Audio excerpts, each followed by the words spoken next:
Welcome to Wolf Game 101, Module 2, NFT General Basics. I'm Spooky47, and this is what we will be covering in this module.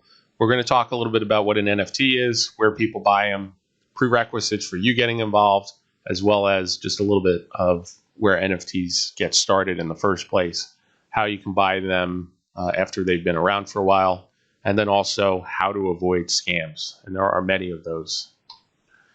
So what is an NFT? An NFT, a non-fungible token. The difference between non-fungible and fungible is that with an NFT, the item is unique, whereas Bitcoin would be considered fungible. And if one person sends you a Bitcoin and another person sends you a Bitcoin, for all intents and purposes, those are the same item. Whereas with an NFT, it's going to have its own unique ID number or token number. And it's also going to have unique traits or rarity traits potentially. There's some exceptions to that where it's a mint pass and the art is exactly the same. But in most NFT projects, there's going to be some differences between them visually. But at a technical level, the thing that makes them an NFT is that they have their own unique token ID. These are available on multiple blockchains, but we're going to be focusing on the Ethereum blockchain because that's where the Wolf Game NFTs reside. So where do people buy these? By far, OpenSea is the most popular platform right now. People have issues with it. The fees can be a little bit high. The site goes down all the time. People sometimes joke and call it closed sea because of that. There are alternatives, one of which popped up recently is LooksRare, and I'm a fan of that. So we'll do some screenshots showing you how to or what that is. But for the most part, we're going to focus on OpenSea just because that's where most of the volume takes place. But if you're brand new to NFTs, some other places you can check out, Rarible. I think that was a fairly early one on the scene. Coinbase is going to be coming out with an NFT marketplace soon. There's not really a lot of details with that yet, so can't really say how that's going to differ from some of the other NFT marketplaces that are already out there. But being that it's Coinbase, I would expect it's going to be popular. And then there's some other ones that are more niche related to sports, like Candy, which deals in sports trading memorabilia, DraftKings, and Panini. So prerequisites for buying NFTs. For this course, I'm going to be focusing mostly on using OpenSea and purchasing on desktop. Like I said, there's other marketplaces you can go to. You can also do this on mobile, and I will see if I can find a video that talks about doing this on mobile to throw into the description if you're dead set on doing that. I just find it easier to do it on the desktop computer personally. But before you get started, the first thing you need is a crypto exchange account where you can actually get some Ethereum. So whether you want to go to Coinbase, Gemini, BlockFi, there's a ton of them. So you probably don't need to be told where to go buy Ethereum. Just pick one and get an account set up so that you can buy it. Personally, I use a Chrome browser. I know some other people use the Brave browser. And then for the wallet that you're going to use for actually interacting with the NFTs, in this course, we're going to talk about MetaMask. I think there are some alternatives to that. I'm not familiar with them personally, so we're going to be focusing on MetaMask. So once you have your cryptocurrency exchange account set up, you bought some Ethereum, you have MetaMask installed, you're going to need to set up a MetaMask wallet or an Ethereum wallet. And at that point, you're going to have a wallet address. So you can send your Ethereum from the exchange account to MetaMask. And then after that, now you can go to OpenSea.io and set up your account and start looking at NFTs in preparation to buy some. So this is what the Wolf Game NFT project looks like on OpenSea. You'll notice it says Wolf Game migrated. That is the correct collection, just because the contract had migrated at some point. So that's why it's named that way on OpenSea. And this is a look at Wolf Game on LooksRare. Like I said, this is another platform you can go to buy NFTs.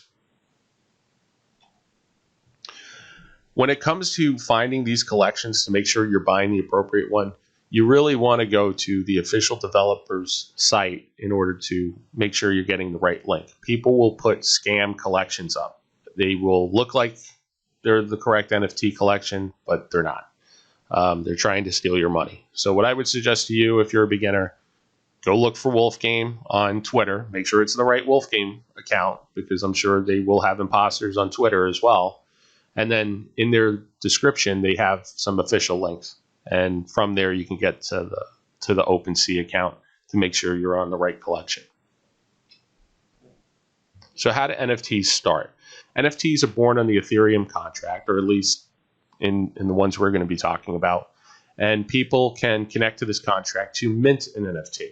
So they connect, they provide Ethereum, whatever the cost is for that particular mint, and then in return, they get an NFT. People often need to be on a whitelist to get access to these, where they'll provide their Ethereum address, and then the mint contract will say, yep, it's okay to sell to this guy. And then once all the people that were whitelisted had access, often there'll be a public mint. And then at that point, it doesn't matter whether or not they had your address in advance. You can go ahead and get yourself an NFT. So people find out about these projects primarily through Twitter and Discord. Those are the most popular places for NFT related things at this point. You could also look at places like Reddit probably.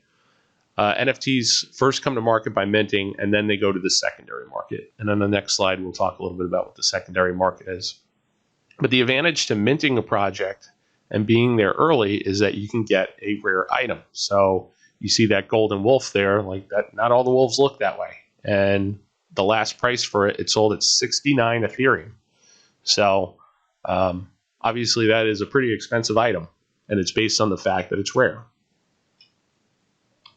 So the secondary market, once the mint begins, you'll start to see a collection pop up on the secondary market on OpenSea.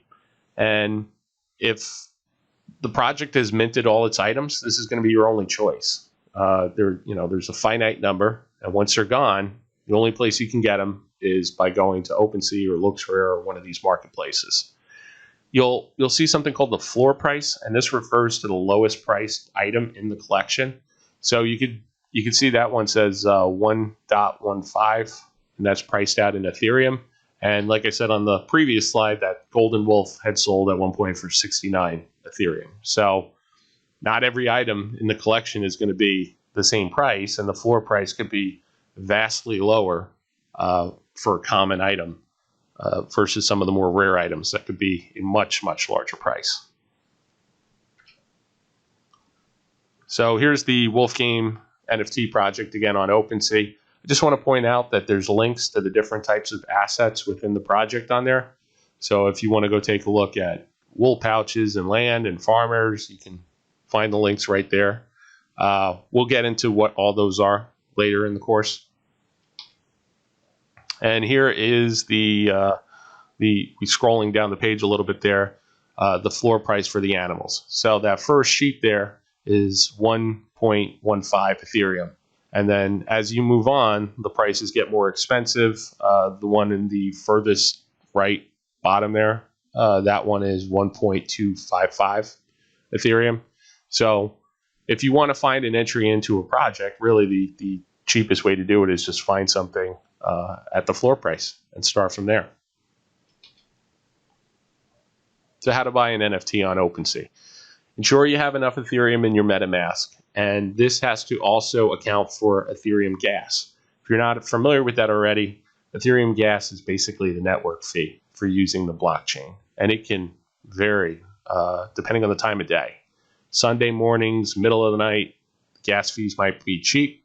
Middle of the day on a Saturday, it might be really expensive. So you can check what gas prices are by going to something called ETH Gas Station. There's also an Ethereum gas bot in the Wolfcord Discord or the Wolf Game Discord that you can go look at before you make a purchase. I would highly suggest looking and seeing what the gas price is at before you buy your first NFT, just to make sure you don't get hit with some crazy fee. But I will say, even when gas is low, you could expect to spend $50, $75 to complete that transaction. So perhaps the most important part of this is avoiding scams, and there are many, so be careful. You always want to verify mint sites and OpenSea collection links are legitimate, and you can do that by going directly to a project's official Twitter account. Most of the Discord servers for these will have an official links channel. So that is the best way to make sure you're at the right collection. And then don't believe DMs on Twitter or Discord. People are constantly sending scam DMs. If somebody's reaching out of the blue, most likely they're trying to scam you. Also, don't click links or files specifically in Discord. There's a lot of malware that floats around. And it could steal the stuff that's in your wallet. It could compromise your Discord account. It could compromise your whole computer. So you have to be careful of those. And you might want to consider just turning off DMs in Discord completely. And you can do that in the settings. Also, never give anyone your private seed phrase or your passwords associated with your Ethereum wallet. Don't mint sketchy projects. If something is brand new and doesn't seem to have a following, you might want to be concerned that the project is a rug, where even if it is legitimate and they're not compromising your wallet, they may just disappear with your Ethereum after the mint. So, as you get into the NFT space and you've been here a longer time, you'll start to recognize those. But early on, be very, very careful with what you're minting and buying. And also practice good wallet security. So if you are going to mint something, you might want to consider having a separate wallet in MetaMask with enough Ethereum to do that, but then just send the NFT to your hardware wallet. And if you're not familiar with what hardware wallets are, you can search YouTube. I'm sure there's like 1,000 videos of it. Ledger is a popular one that a lot of people use. And then the last item is beware of airdropped coins or NFTs. You might see these NFTs pop up in your wallet that you didn't ask for, coins that you didn't ask for. There could be something malicious about those contracts. So be wary of those. If you have questions, get onto Discord, ask some people about it before taking action, because if anything you do on the blockchain is pretty much irreversible. So that's module 2, and this is what we went over. Again, this was more oriented to somebody that has never bought an NFT before. As we get into the module 3 content, we're going to talk more specifically about the Wolf Game NFT. So please like this video, subscribe, and hit the notification bell. I will be continually adding more videos like this. And then follow me on Twitter. I'm at Spooky47Crypto. And with that, I'll see you in module 3.